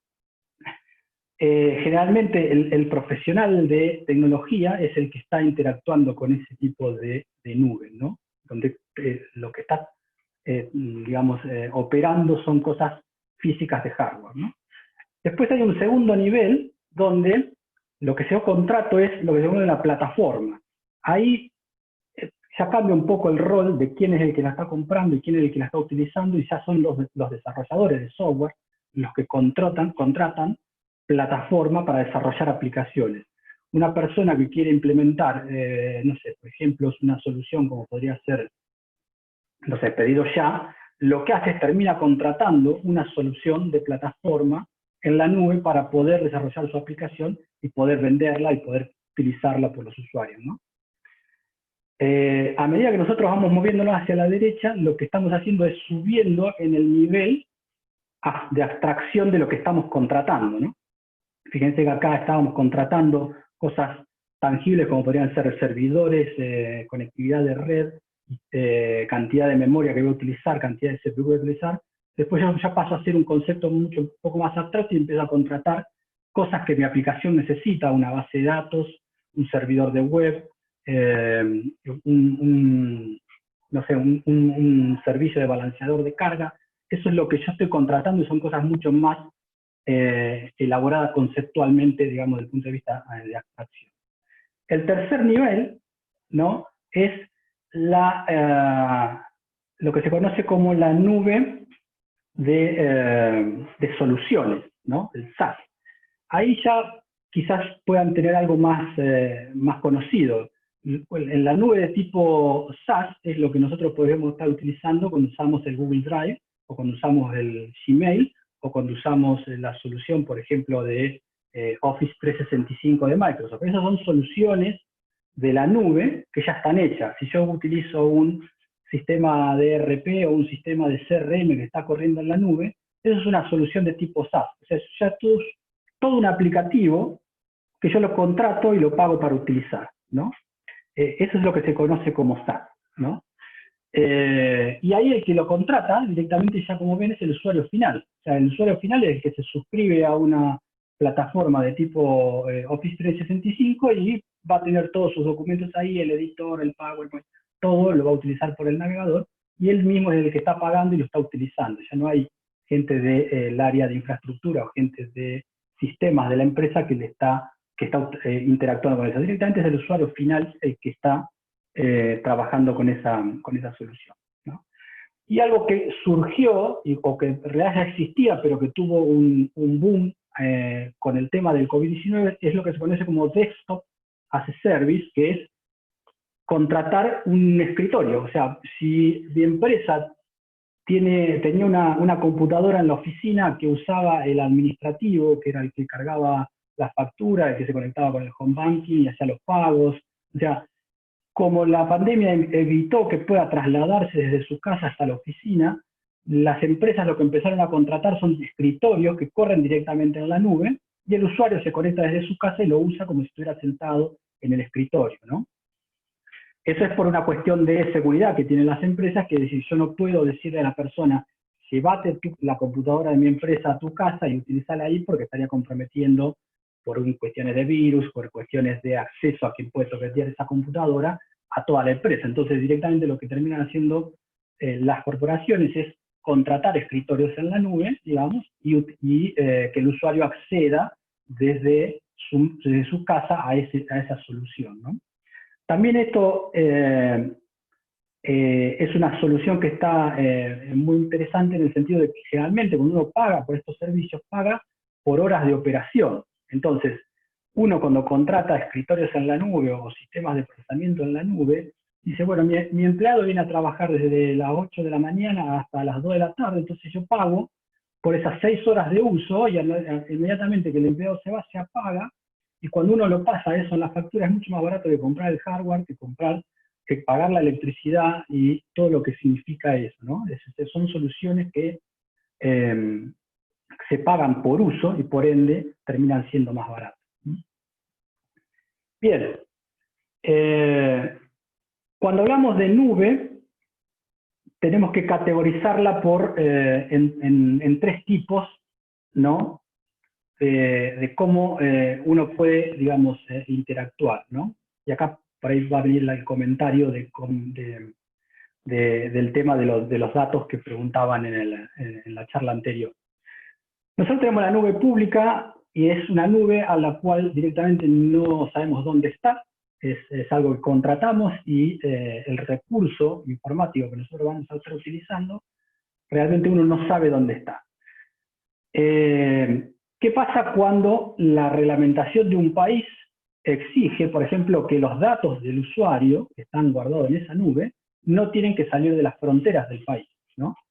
Un caso que yo conozco personalmente es la reglamentación que tiene Brasil, por ejemplo, con la ficha médica de los usuarios.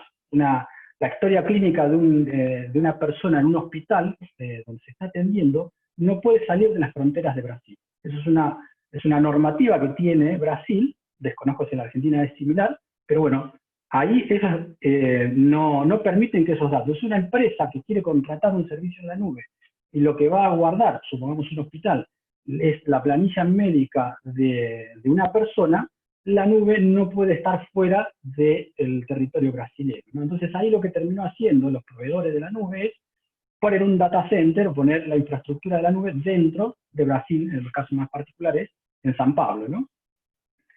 Eso es un tipo de limitación que termina haciendo que la nube pública, digamos que era algo intangible, que nunca íbamos a ver dónde estaba físicamente, ya empieza a tener un corset que le dice, no, bueno, podés estar en cualquier lado, pero dentro de una frontera de un país, ¿no?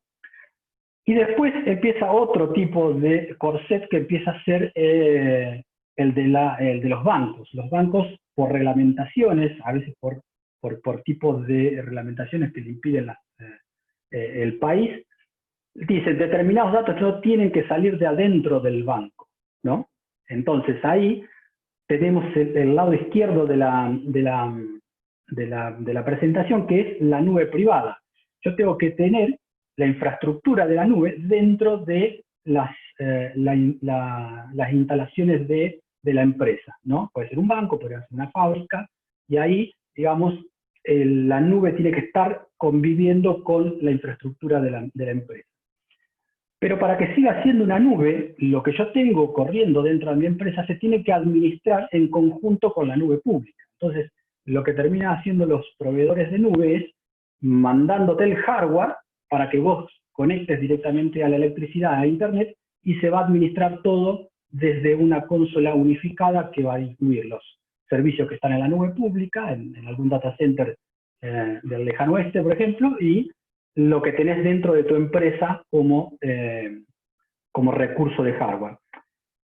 La nube privada, uno podría pensarlo como el viejo data center que tenían las empresas o los bancos, o como el que tiene la propia universidad, donde están los servidores y todo el equipamiento corriendo. Pero si es el viejo data center, no califica como nube. Para que califique como nube, esa infraestructura que está dentro de mi empresa tiene que estar administrada y tiene que estar en conjunto trabajando con el resto de la nube pública, con lo que está, digamos, del lado de la derecha.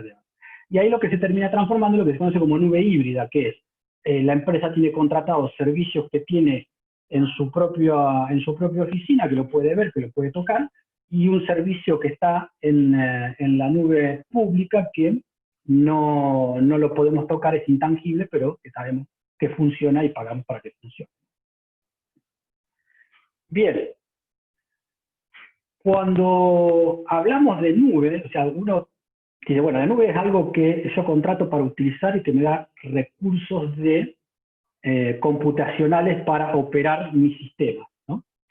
Entonces, los recursos computacionales para operar los sistemas van a ser el hardware y va a ser el software, ¿no?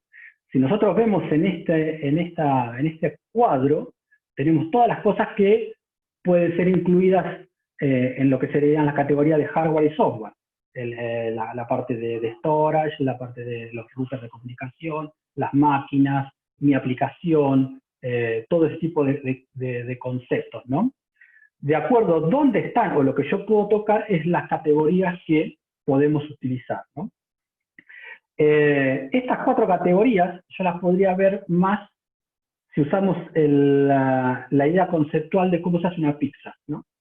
Si nosotros vemos cómo se hace una pizza, lo que veíamos en la filmina anterior, en la izquierda, ¿no? Donde tengo todo, yo puedo manejar todo el componente, que sería el concepto de IaaS, yo manejo todo, tengo el networking, el storage, o sea, esto es todo lo que yo tendría en mi propio data center, ¿no? En el caso conceptual de una pizza es hacer todo, o sea, comprar el queso, comprar los aderezos de la pizza, amasarla, cocinarla, ¿no? Y yo, obviamente, estoy controlando todo, estoy controlando la conexión de gas, estoy conectando la electricidad, y voy a contratar la gaseosa para tomarla y ponerla en la mesa. Si yo paso al segundo modelo, ¿no? Esto es lo que se conoce como on-prem, lo tengo al lado mío, o sea, la única forma de tener algo on-prem es yo comprar la computadora, yo comprar el router, yo comprar la conexión a internet, ¿no? Sería todo este gozo. Cuando estamos en la nube, en el primer nivel de nube, que es la parte de infraestructura, yo ahí delego ya gran parte de las cosas. En el caso de la analogía de la pizza es, bueno, yo no quiero amasar la pizza y no quiero hacer todo el condimento. Entonces directamente voy y compro una prepizza, ¿no? Compro la salsa para hacer la pizza, compro el queso, ¿no? Y lo único que me dedico es a colocarla en el horno, prender el horno, cocinarla, sigo absorbiendo lo que sería el concepto de electricidad del gas, compro la gaseosa y pongo la mesa para comerlo, ¿no?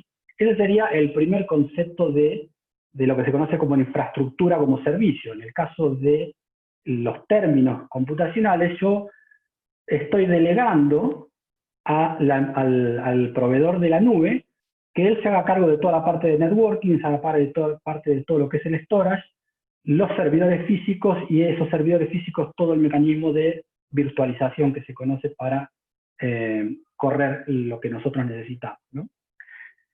Cuando estamos hablando de plataforma como servicio, lo que sería lo que nombrábamos como PaaS, ahí yo empiezo a delegar más en el caso del concepto de la pizza, digamos. Directamente ahora yo ya tampoco quiero ni cocinarla ni nada, directamente quiero llamar al delivery y que me traiga la pizza hecha, caliente ya para utilizarla. Entonces, yo directamente me estoy quedando a cargo solamente de poner la gaseosa y la mesa para comerla, ¿no? Entonces, todo esto se delega, ¿no?, al proveedor de la nube y directamente yo me quedo con lo otro. En la analogía anterior es, directamente el servidor de la nube me va a dar un montón de infraestructura como son bases de datos, servidores de web, balanceadores de carga, todo lo que son cosas que se necesitan para procesar información, ¿no? Bien, y el último caso es cuando estamos hablando de software as a service, o sea, ya contrato todo lo que sería un Google Drive, un Google Gmail, un Office 365, es exactamente lo mismo que salir a comer pizzas afuera. Directamente yo ya no hago nada, directamente voy, pago, me siento y como, ¿no? ¿Qué diferencia tenemos entre esta analogía y la otra? Es que en la analogía de la pizza, cuando yo más a la izquierda estoy, el costo es menor. Si yo hago todo en la pizza, si yo la amaso, si yo directamente voy y compro el kilo de pizza, personalmente yo hago pizzas caseras, entonces con un kilo de harina me salen 5 pizzas, entonces es realmente barato hacerlo todo en casa, ¿no? A medida que digo, bueno, no, si voy a comprar la prepizza, 5 prepizzas es mucho más caro que un kilo de harina, ¿no? Entonces, al comprar más cosas, empieza a ser cada vez más caro hacia la derecha, ¿no? Si yo compro una pizza en una pizzería, va a ser más caro que comprar una prepizza, ¿no? Y si directamente voy a comer a un restaurante, a una pizzería, es más caro que comprar una pizza por delivery, ¿no? En el caso de la nube es totalmente al revés. A medida que yo me alejo hacia la derecha, cada vez es más barata las cosas, ¿no? ¿Por qué?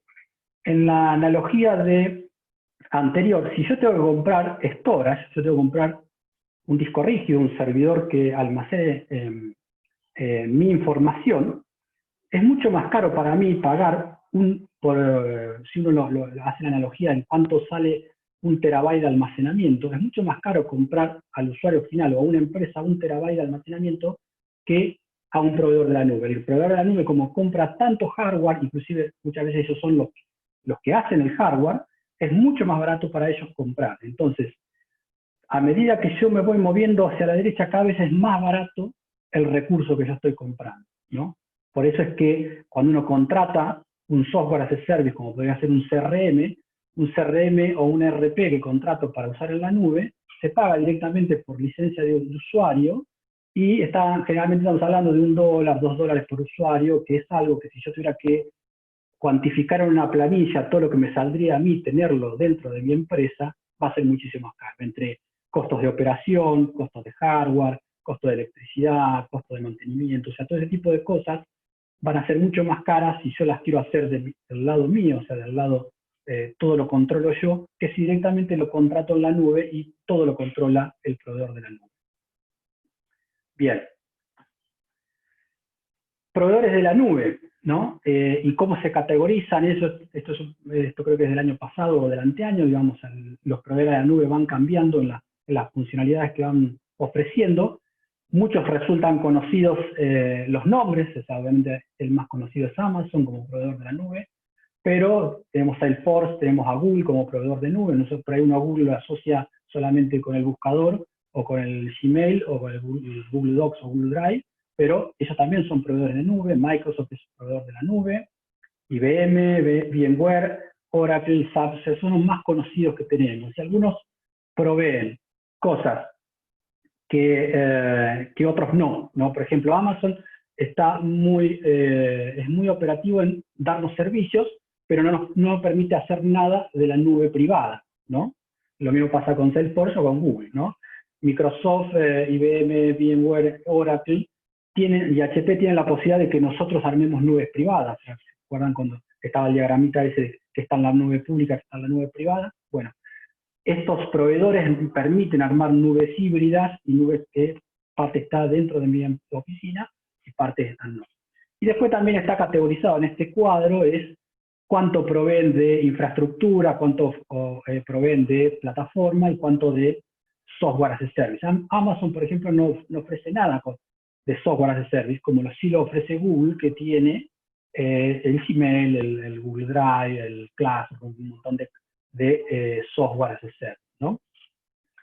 Y después algunos proveen la posibilidad de hacer nubes privadas o nubes híbridas, ¿no? Como son Microsoft, IBM, VMware y Oracle, y otros no, HP también, ¿no? Entonces, esos más o menos son los proveedores comerciales a los cuales uno puede acercarse para contratar servicios de la nube, ¿no? Bien, ¿qué tiene que ver la nube y cómo interactúa esto con la industria 4.0 y la Internet de las cosas? Primero hablemos de qué es lo que sería el Internet de las cosas. Bueno, que desde lo más cercano a nosotros hasta lo que se nos va alejando más físicamente, tenemos las cosas que usamos nosotros, como pueden ser relojes, como pueden ser cualquier tipo de cosas, auriculares, cosas que portamos nosotros, teléfonos, los automóviles que están conectados a la nube y al Internet de las cosas, las casas que están conectadas, las ciudades y las industrias, sistemas de transporte, sistemas de producción, sistemas de solución, ¿no? Esto es todo lo que actualmente se encuentra interconectado o se intenta interconectar a la nube y al estar interconectado empezar, como dijo Franco, a ser transformado o definido como Industria 4.0, ¿no?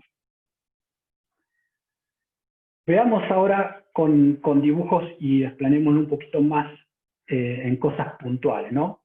En la parte de cosas que nosotros tenemos encima, obviamente el más conocido son los relojes que nos miden el pulso, el ritmo cardíaco, la temperatura, bueno, todo ese tipo de dispositivos generalmente se conocen como wearables, son dispositivos que llevamos arriba nuestro y que generalmente están utilizando el celular como plataforma de conectividad, ¿no? Porque son dispositivos extremadamente chiquitos, extremadamente versátiles, entonces lo único que tienen es una conexión de Bluetooth que se va a conectar a un celular, y ese celular va a ser el que se termine enganchando con la nube y subiendo toda la información y alimentando alguna plataforma que después me va a devolver a mí una información, ¿no? Cualquier reloj de los que son considerados de IoT tiene la posibilidad de tener una aplicación que me dice a mí cuánto ejercicio hiciste, cómo dormiste, bueno, todo tipo de información que tiene que ver con, por ejemplo, la salud, y a su vez empezando a retroalimentar eso con una inteligencia artificial que me va diciendo, tienes que hacer más cosas, te conviene hacer esto, te conviene hacer lo otro. En el caso de las casas interconectadas, que serían los siguientes dispositivos de IoT que están más cercanos a nosotros, podemos hablar de, obviamente el Nest fue uno de los primeros, digamos, que incorporó la tecnología de Internet de las cosas para empezar a transformar una casa y que esa casa tenga todos los dispositivos interconectados, obviamente midiendo la temperatura para poder controlar el aire acondicionado de la casa, la calefacción, subir y bajar las cortinas para que, de acuerdo al sol que está incidiendo dentro de la casa, pero sin llegar a ser extremadamente tecnológico, uno podría tener cosas conectadas dentro de la casa, como en el caso que tengo acá. Yo tengo cansado de pagar el monitoreo de la alarma de mi casa, terminé agarrando una placa de Arduino, conectándola a mi vieja alarma DSC, y esa placa de Arduino se está conectando con la nube para transmitir la información de cuál es el sensor que se activó, si se disparó la alarma. O sea, es un dispositivo barato que uno lo puede hacer como hobbyista de la electrónica, ¿no?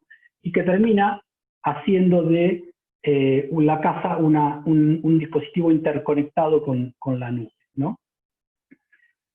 En el caso de ciudades o de tecnología IoT asociada a ciudades, obviamente tenemos el caso de los parquímetros, los lectores de patente como hay en Buenos Aires, ¿no? No tenemos que pensar en ciudades inteligentes del primer mundo, digamos. También mismo tiene todo el sistema de parquímetros conectado o sea, funciona directamente con energía solar, y cuando uno carga el parquímetro o pasa la tarjeta de estacionamiento, automáticamente está retroalimentando un sistema que le permite al municipio saber la tasa de utilización del estacionamiento dentro de la ciudad, ¿no? Es otro caso típico de Internet de las cosas conectadas, y en este caso a nivel de ciudad, ¿no? Y después, el otro gran punto de Internet de las cosas es lo que sería agroindustria. Puse en el caso del agro, porque el caso del agro, digamos, quizás para nosotros, para Argentina, tendría que ser donde más tendríamos que estar colocando el foco de tecnificación, porque, digamos, es nuestra vaca lechera que genera la mayor cantidad de recursos como país, y ahí es donde uno puede, digamos, implementar un montón de electrónica dentro de los dispositivos del agro, y para que sea algo de Industria 4.0, no tiene que ser solamente la electrónica para, no sé, por ejemplo, medir el combustible que está utilizando el tractor o que está gastando el tractor, ¿no? Me acuerdo que el año pasado, cuando estábamos con este tema de Industria 4.0 con Franco, la gente de Misiones hablaba de una empresa que hacía tractores para la recolección del té, ¿no? Que es una industria importante para Misiones, y decían, queremos incorporarle electrónica adentro. Bueno, perfecto, vos le podés colocar una electrónica relativamente barata al tractor para que mida la nafta, o el gasoil que está consumiendo, ¿no? Y esa información, ¿cómo yo la transformo en algo de Industria 4.0? ¿Cómo cierro ese círculo que mostraba Franco? Es utilizando lo mismo que usan los wearables, o sea, utilizando un teléfono. O sea, si yo le digo a la persona que va a manejar ese tractor, que cuando se siente a la mañana, al poder utilizarlo, conecte el teléfono, que el tractor va a estar subiendo el consumo instantáneamente a ese teléfono. Ese teléfono, generalmente en una zona rural, posiblemente no tenga señal, pero la aplicación del celular puede tranquilamente, porque cualquier celular actualmente tiene la capacidad de cómputo casi de una computadora, ese celular puede estar guardando la información, puede tener activado el GPS para saber todo el movimiento que tiene ese tractor, para poder calcular el consumo de gasoil por kilómetro que está recorriendo, y entonces después directamente cuando vuelve a su casa, ese teléfono se conectará a internet y subirá toda esa información. Si toda esa información se sube a la fábrica que le vendió ese tractor, la fábrica ya tiene la posibilidad de decir, bueno, ese tractor hoy recorrió 500 kilómetros, tuvo un consumo tal, ya puede ir planificando el mantenimiento de las piezas de ese tractor, ¿no?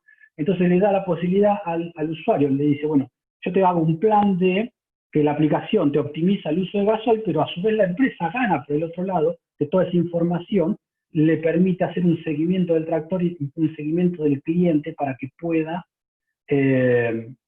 como es, darle más servicio. El servicio de postventa de esa empresa va a estar recontra beneficiado porque sabe el movimiento que está teniendo todos los días los productos que ellos tienen en el campo, ¿no? Entonces, fíjense que con una inversión extremadamente barata, como puede ser un sensor de consumo de gasoil dentro de un tractor, una pequeña electrónica implementada con Arduino y una aplicación de Internet que no resistirá más de 2 meses, 3 meses de desarrollo de una aplicación, se puede terminar todo el concepto de transformación digital que requiere la empresa que fabrica ese tractor, ¿no? No sé si queda claro, digamos, por ahí el ejemplo, ¿no? Pero a veces es más pensar una solución inteligente utilizando o reutilizando componentes conocidas, como puede ser el celular, como ser el gancho para que ¿Cuál es el gancho para que el dueño del tractor le diga al empleado que ponga y que conecte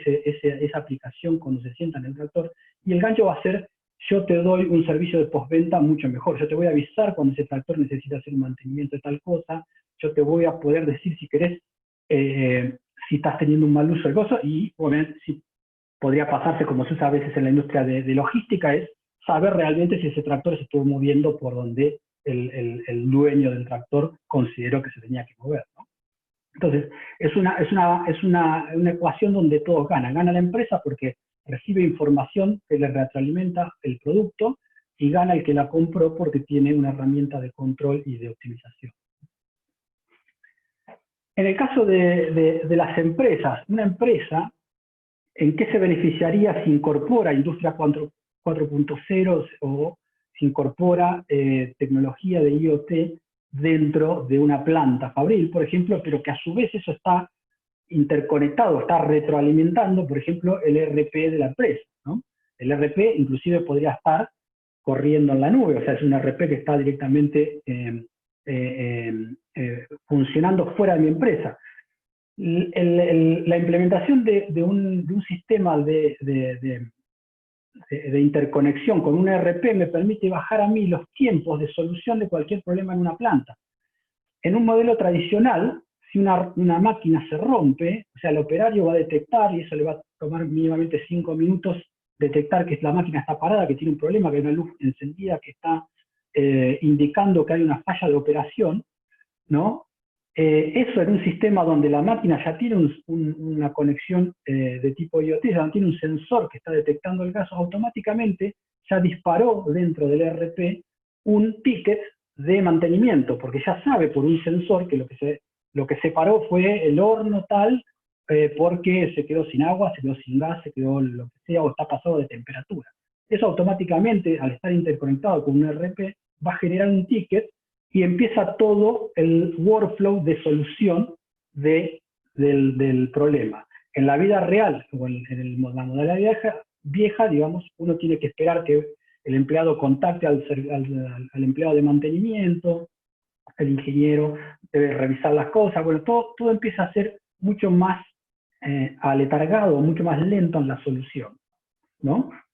Eso en un sistema automatizado e interconectado con un ERP se reduce a mínimamente 1 hora desde que se detectó el problema a la solución, ¿no? Porque obviamente ya viene la solución con toda la información de esa solución, ¿no? Y en un sistema manual eso tendría casi 2 horas de puesta en funcionamiento, ¿no? Bien, la clave principal del IoT, la interconectividad, ¿no? Creo también lo preguntaron en una de las charlas anteriores, de las preguntas de las charlas anteriores, ¿cómo interconecto las cosas, ¿no? Las pymes, el agro, necesitan interconectividad. Si mi plataforma es una plataforma dentro de una empresa, o sea, lo que yo estoy incorporando son dispositivos que son dispositivos de IoT dentro de mi planta, yo puedo obviamente armar una red de Wi-Fi dentro de mi planta que esté recibiendo la información de los dispositivos, y esa red de Wi-Fi permitiría la interconexión con el mundo exterior, o sea, que eso suba la información a la nube, ¿no?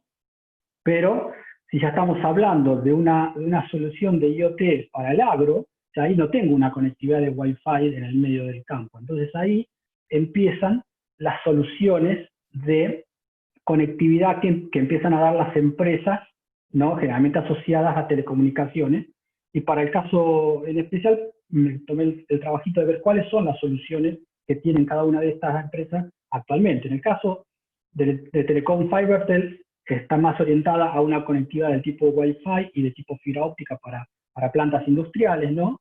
Pero cuando hablamos, por ejemplo, de Claro o de Telefónica Movistar, ya empiezan a incorporar tecnologías que se están manejando para hacer la interconectividad de los dispositivos de IoT. ¿Y qué tiene de diferente la conectividad de dispositivos de IoT? ¿No? Primero, la conectividad de un dispositivo de IoT, como puede ser el simple sensor que tengo acá de la alarma, no necesita un gran ancho de banda. O sea, no es una cámara de monitoreo que va a estar consumiendo 1 megabyte de ancho de banda, subiendo un video en tiempo real. Un dispositivo de IoT generalmente manda paquetes de datos muy pequeños, ¿no?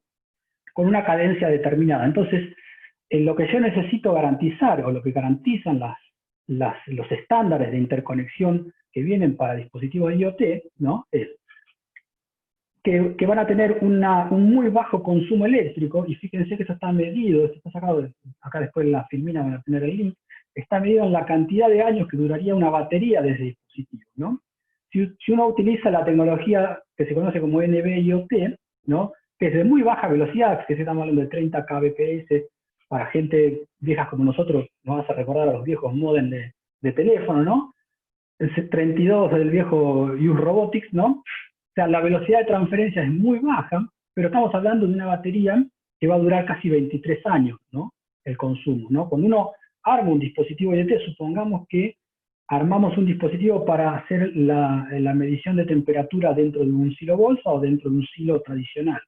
Yo no quiero ir a cambiando la batería a ese dispositivo una vez al año, 2 veces al año, no. Yo quiero dejarlo ahí, que se alimente quizá con un panel solar que la esté recargando la batería, y que la batería no tenga tantos ciclos suficientes como para que se termine en 2 años, 3 años, como es la batería de un celular, ¿no?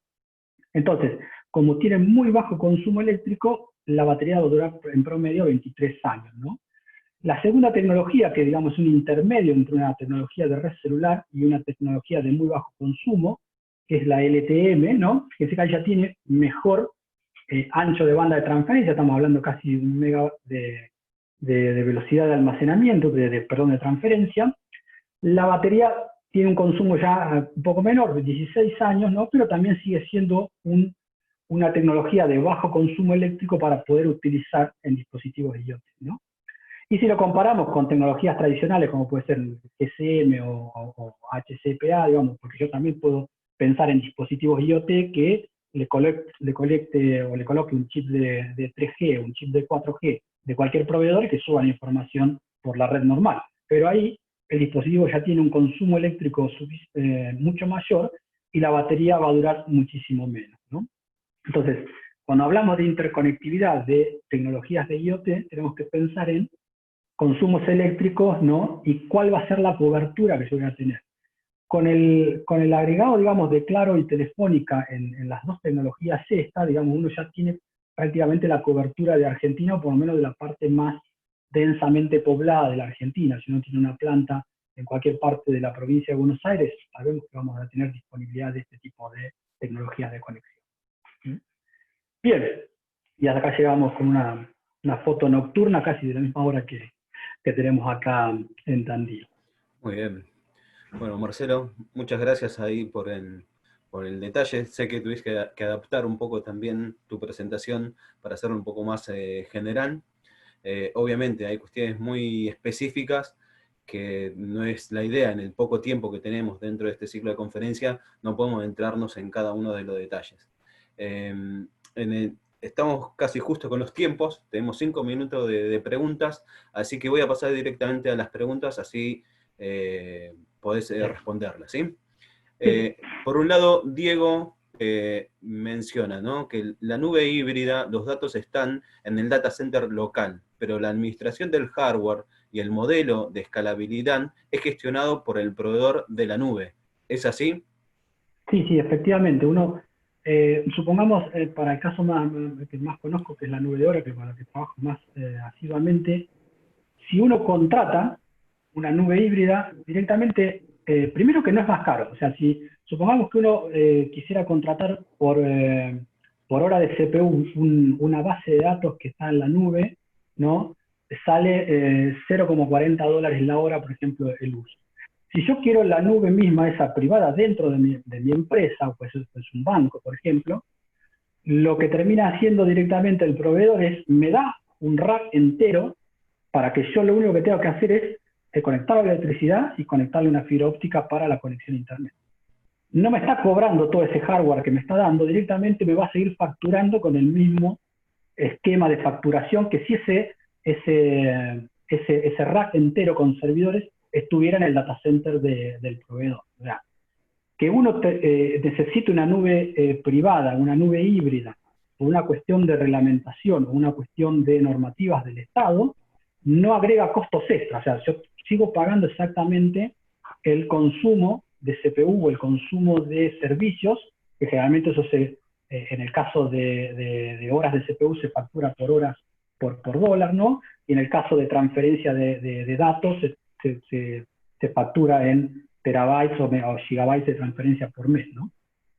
Perfecto. Gustavo, si querés hacer la próxima.